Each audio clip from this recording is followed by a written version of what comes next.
recover some days after the procedure. Thank you very much. Okay, Gerardo, thank you very much for taking the time. Excellent presentation, great slides. And we'll move along to Alberto Felleti, a neurosurgeon from Italy. Alberto, how are you today? Okay, okay, go ahead, Alberto, go ahead. Yes, I can hear you. Go ahead. It's all yours, Alberto. Introduce yourself and go on to your PowerPoint, please. And welcome. Sure. So my name is Alberto Felleti. I work in Modena, which is a city in the north part of Italy. I'm not sure you can see. Okay, hold on. Let me get Geraldo, you need to get off the screen share.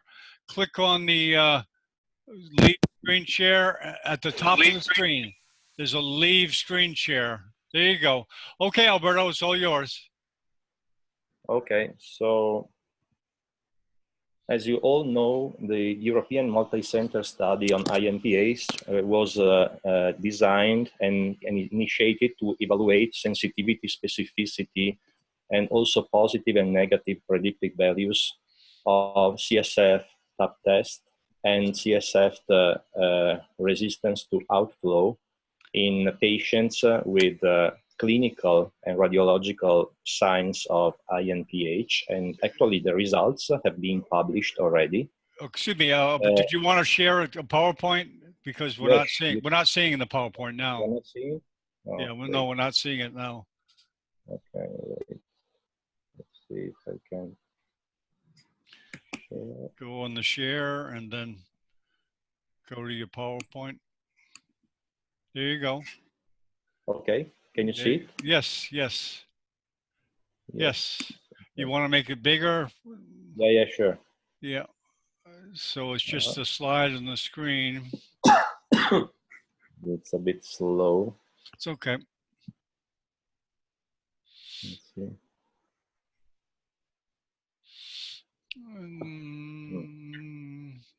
That's certainly sufficient if you want to go ahead. That's fine. Blocked. That's fine. That's okay. That'll do. Maybe I have to restart my. No, that's okay. That's okay. You can continue. We can see the slide. Fine. Yeah, I know, but I cannot move forward. That's okay. Okay. I see. So sorry for this technical problem.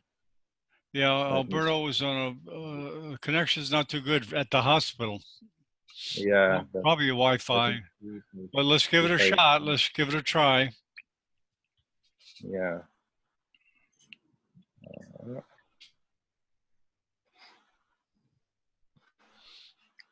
So just a few seconds.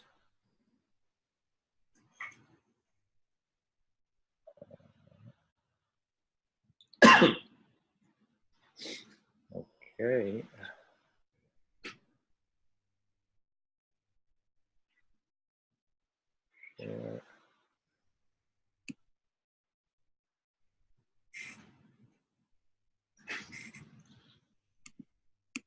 Yes, we can see it. It's fine. I hope you can move forward. Still, it doesn't work. Why? Still, maybe refresh button. The round colored wheel moving. Oh, okay. See, what can we do? Can you refresh the screen? Okay. Maybe it starts now. It starts. Okay. Okay. Oh, so, excellent. Okay. Right. So I was talking about the already published results on the European Multicenter study on INPH. But actually, more recently, we noticed that we had such a great amount of data about complications. So we decided to have a look into this problem. 13 centers coming from 9 European countries were included in this European study, and 142 INPH patients were evaluated for a mean time of 40 months. Inclusion criteria were MRI and also symptoms and signs compatible with INPH. And exclusion criteria, of course, if the person refused to participate in the study, but also patients with a short life expectancy or contraindications to surgery, and also an ICP over 18 millimeters of mercury. Prior to surgery and after the inclusion in the study, all patients underwent CSF dynamic test with ICP measuring, resistance to outflow measure, and also a 50 milliliter stub test with walking test, psychometric performance evaluation. And all patients also underwent mini mental state evaluation and were assessed for modified ranking scale and IMPH scale. All patients received a Codman-Hakim adjustable valve with an opening pressure of 120 millimeters of water. And follow-ups were scheduled at 1, 3, and 12 months. And in each follow-up, of course, all the evaluations, clinical evaluations, were repeated. We had 27 drops out during the study. So the final number of evaluated patients after 12 months was 115 patients. These are the previously published data about resistance to outflow and TAP test. And as you can see, there was no correlation with outcome in this study. So only increase in gait task or after CSF TAP test correlated with some improvement in IMPH score. So the previously published results concluded that R-out and CSF TAP test are good for selection of patients for shunt surgery, but they are not indicated for the exclusion of patients from the treatment. And also the published results showed an improvement in both modified ranking scale and IMPH scale after VP shunt for IMPH patients. But let's go into the topic, the main topic of my talk, so complications. We first have to find a definition of complications for VP shunt. And these are the complications we analyzed: the malposition, infections, subdural hematomas and hygromas, and also the need for further surgeries because of complications, of course. In addition, we also assessed the rate of symptomatic under drainage and over drainage, which are not actually complications, but can make some problems during the assessment of these patients after surgery. As you can see from this graph, we found a symptomatic under drainage in 26% of patients. But as you can see, actually, this amount of patients decreases over time.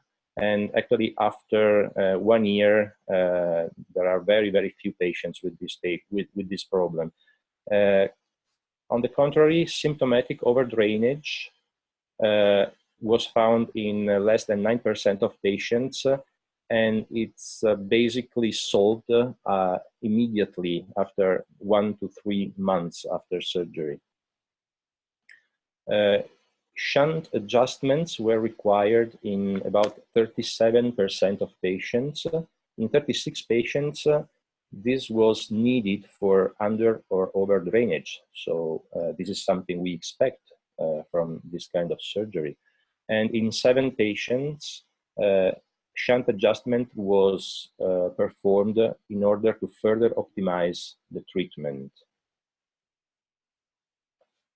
Let's go to real complications. So we found malposition, a complication rate of about 7%, infections less than 1%, subdural hematomas in 6% of cases, and hygromas in 10 patients, so about 8 to 9% of patients.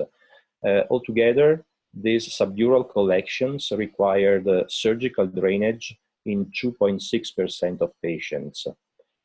And shunt surgery was performed in almost 15% of patients. If you have a look into the graph, you can see that basically all these complications are basically solved very rapidly between 1 month and 3 months after surgery. Maybe only hygroma can be found later on in these patients, at least in our study. This shows the most common sites of shunt surgery. The most common sites were the distal and the proximal catheter, followed by valve surgery. And in general, we can say that both symptoms and complications can be reduced very rapidly during the follow-up in the very first months after surgery, as you can see from this graphic.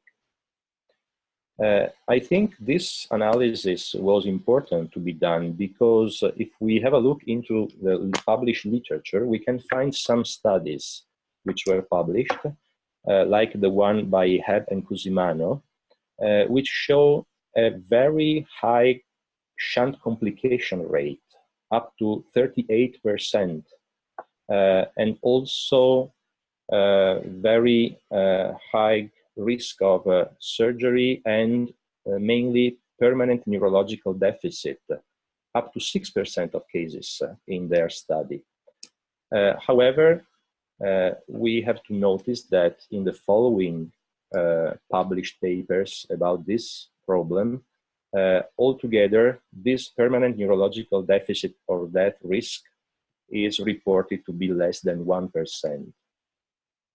So in conclusion, our study was good not only to assess the rate of complications, but also the trend of complication during the follow-up period. We can conclude that shunt surgery for INPH patients has an acceptably low complication rate, and most complications can be managed non-surgically. This decrease of the rate of complications, as shown also by literature analysis, maybe can be due to technology advances, but also to a careful opening pressure setting and a very good selection of patients. And with the same means, we can, I think, further reduce this complication rate. As I've showed to you, majority of complications and valve adjustments can be solved within 3 to 6 months after surgery. And based on our results, I think a very careful follow-up is needed and required, especially in the first months after surgery. Thank you. Okay, Alberto Felleti from Italy, thank you very much for an excellent presentation.